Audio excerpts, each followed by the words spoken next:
Hey, turn with me to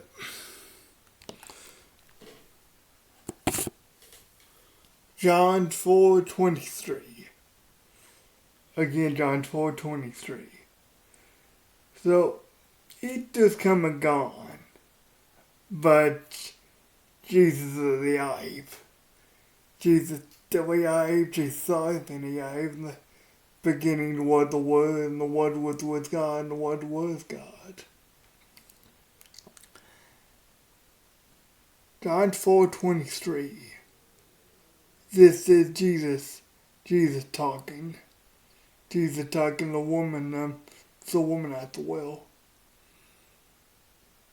But the time is coming when the true worshippers will worship the Father in spirit and in truth. In fact, that time is now.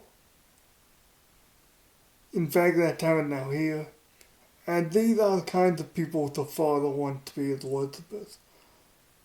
God is spirit, so the people worship him must worship in spirit. Now, I admit there are some things that we won't fully grasp till we get to heaven. Even things of the Bible, even things that we have now, we won't fully grasp till we get to heaven.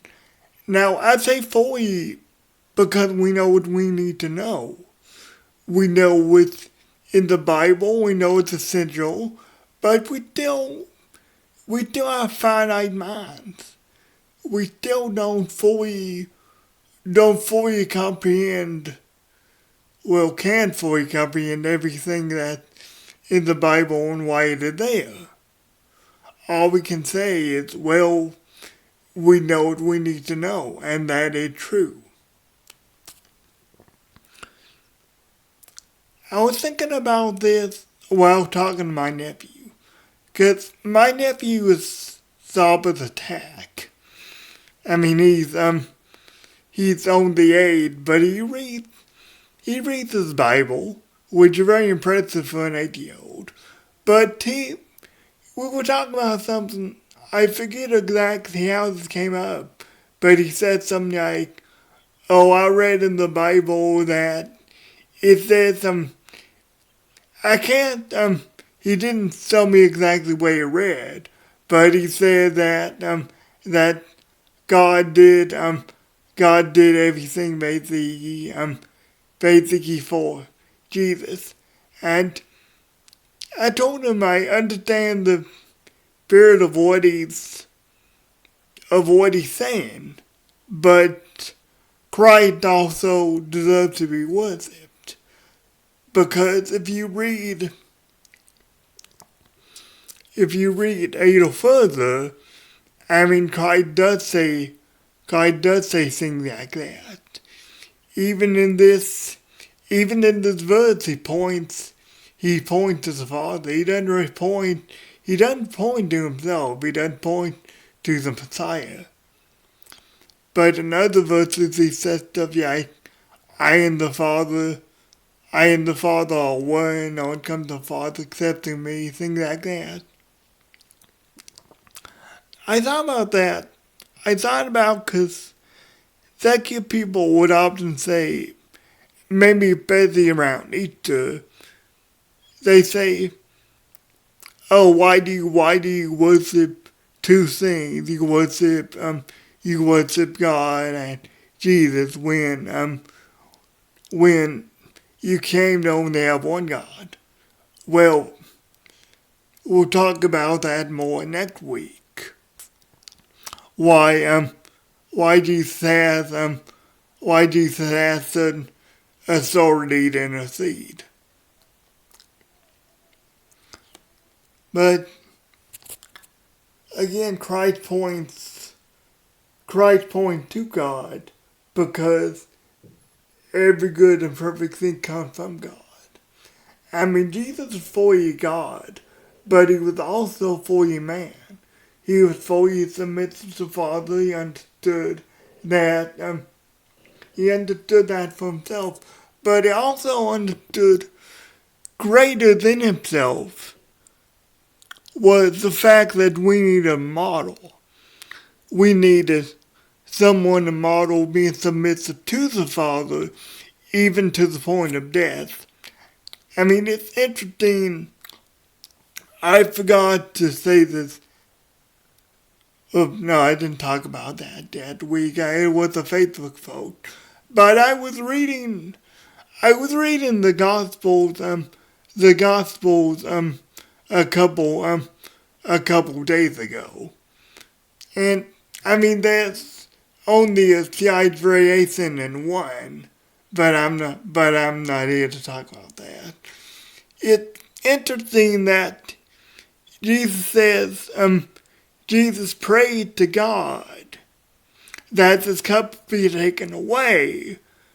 But then after that, after he submits to the Father's will, his disciples are riled up when the Romans get there, they're itching for a fight, basically. They asking Jesus if they should fight. And Jesus says, hey, do you not know that I could call down the legion of angels from heaven to defend myself and to deliver myself? But what good will that be for prophecy? How then will prophecy be fulfilled? So it's interesting. It's interesting that he said that.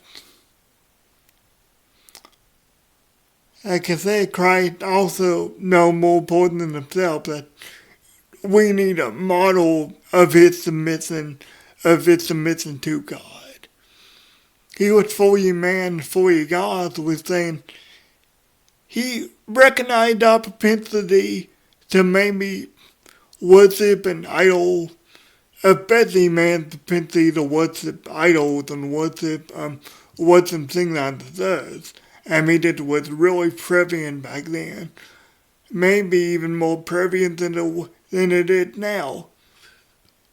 But we needed to be pointed away from earthly things and pointed above to the Father, because heaven was the ultimate destination. It should be ultimate destination. It should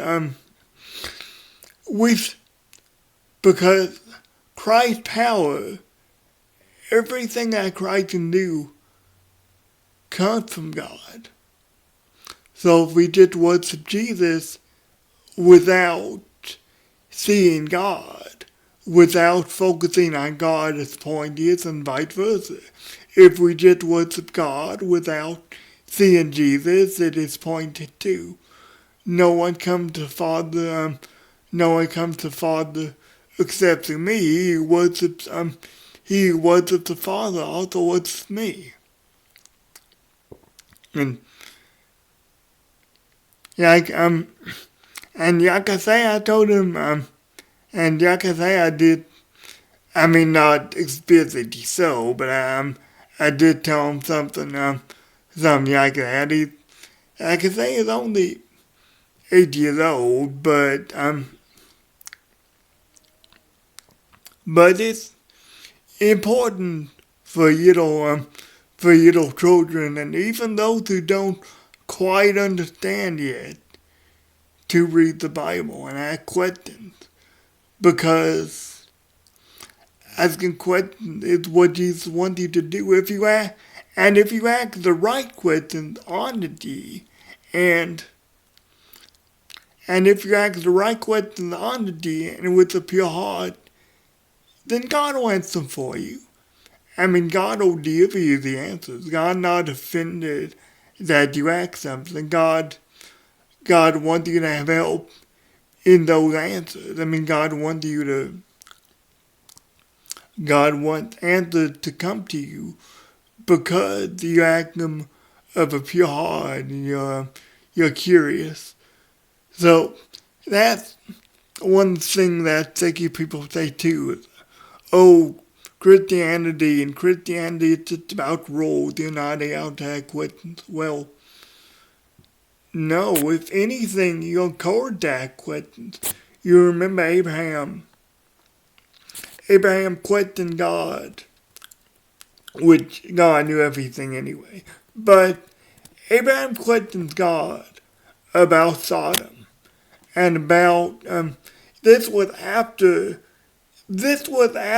God had instructed Abraham to had not instructed Abraham, I'm sorry, had said to Abraham he was going to wipe out the city, and Yod and his family were there.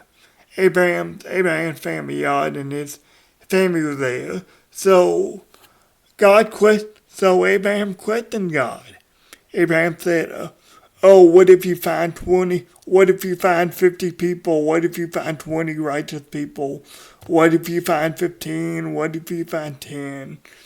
And God did not get annoyed. I mean, Abraham was respectful about it toward the end. Abraham said, "Please do not be angry at me if I dare question you one at a time." But God wasn't annoyed. I mean, God answered this question patiently.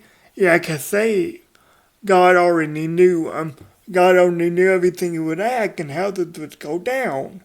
But God did take his question seriously, and he answered him seriously because God gives us a sense of compassion, not a sense of compassion where we have to destroy ourselves, where we have to give up ourselves so much, but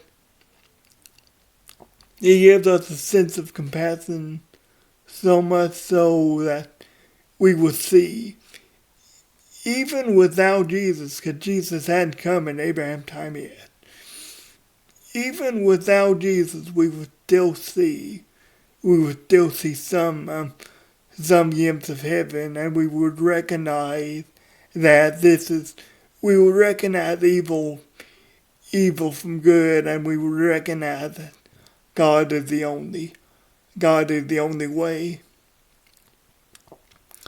Like I say, we'll talk more about that next week. Jesus' authority that he spoke with, that the Bible talks about, that the people around him observed. But just something I was thinking about, and something, like I say, you can't say everything is from God. We have to be careful with that discernment. But if you strive to honor God and strive to be with him strive to be in an intimate relationship with him like the Bible talks about, God will honor you by leading you. God will honor you with insight, only if you follow him. I love you, and I'll see you next week.